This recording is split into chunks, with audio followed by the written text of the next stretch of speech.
സംസ്ഥാനത്തെ റോഡ് വികസനവുമായി ബന്ധപ്പെട്ട പ്രധാനപ്പെട്ട പദ്ധതികൾ പലതും പൂർത്തിയായി കഴിഞ്ഞു.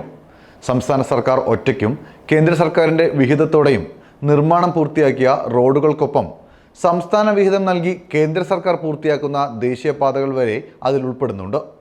കേരളത്തിലെ ജനങ്ങളുടെ യാത്ര വേഗത്തിലാക്കുക എന്ന ഉദ്ദേശത്തോടെ നടപ്പിലാക്കുന്ന പദ്ധതികൾ ടൂറിസം, വാണിജ്യം ഉൾപ്പെടെ വിവിധ മേഖലകൾക്ക് മുതൽക്കൂട്ടാകുകയും ചെയ്യും. റോഡ് വികസന പ്രഖ്യാപനങ്ങളിൽ ഏറ്റവും പ്രധാനപ്പെട്ട പദ്ധതിയായിരുന്നു ഗ്രീൻഫീൽഡ് ഹൈവേകൾ. വിവിധ ജില്ലകളെ കോർത്തിണക്കി നടപ്പാക്കുന്ന പദ്ധതിയുടെ പ്രധാന ശ്രദ്ധാകേന്ദ്രമാണ് കോഴിക്കോട്-പാലക്കാട് ഗ്രീൻഫീൽഡ് പാത.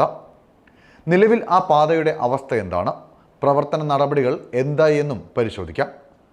പാലക്കാട് നിന്ന് ആരംഭിച്ച് കോഴിക്കോട് പന്തീരങ്കാവിൽ അവസാനിക്കുന്ന പാതയ്ക്ക് 121 കിലോമീറ്റർ ദൈർഘ്യമാണുള്ളത്. ഇതിൽ 52.96 കിലോമീറ്റർ ദൂരം കടന്നു പോകുന്നത് മലപ്പുറം ജില്ലയിലെ കൊണ്ടോട്ടി, ഏറനാട്, നിലമ്പൂർ, പെരിന്തൽമണ്ണ എന്നീ താലൂക്കുകളിലെ 15 വില്ലേജുകളിലൂടെയാണ്.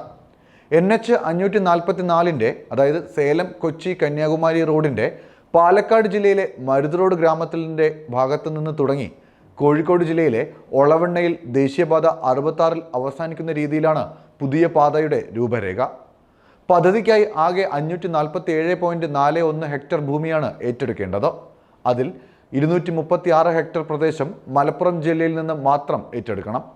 നിലവിൽ എറണാകുളം, സേലം, പനവേൽ, കന്യാകുമാരി ദേശീയപാതകളെ ബന്ധിപ്പിച്ചാണ് പുതിയ ഗ്രീൻഫീൽഡ് പാത നിർമ്മിക്കുന്നത്. സൈലന്റ് വാലി ദേശീയോദ്യാനത്തിന് അധികം അകലെയല്ലാതെ പോകുന്ന പാതയ്ക്ക് പാരിസ്ഥിതിക സംഘടനകളുടെ പിന്തുണയില്ല. പദ്ധതി പരിഗണിച്ച് 2022 കേന്ദ്ര വനം പരിസ്ഥിതി മന്ത്രാലയം നിബന്ധനകളോടെ അനുമതി നൽകി. 7,937.96 കോടി രൂപയാണ് നിർമ്മാണത്തിനായി കണക്കാക്കുന്നത്. ഏറ്റെടുക്കുന്ന ഭൂമിക്കുള്ള നഷ്ടപരിഹാരത്തിൽ 25% സംസ്ഥാന സർക്കാർ തുക നൽകും. ബാക്കി ദേശീയപാത അതോറിറ്റിയാണ് വഹിക്കുന്നത്.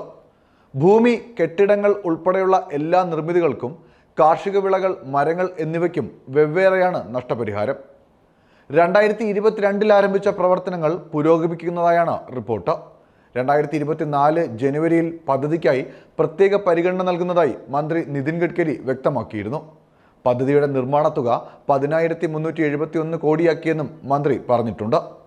നിലവിൽ പാതയുടെ പാലക്കാട് ഭാഗത്തെ പ്രവർത്തനങ്ങൾ പുരോഗമിക്കുന്നതായിട്ടാണ് റിപ്പോർട്ട്. 2026 പൂർത്തിയാക്കാൻ കഴിയുമെന്നാണ് പ്രഖ്യാപനമെങ്കിലും നിർമ്മാണ പ്രവർത്തികൾ മെല്ലെപ്പോക്കിലാണെന്ന ആക്ഷേപം ഉയരുന്നുണ്ട്.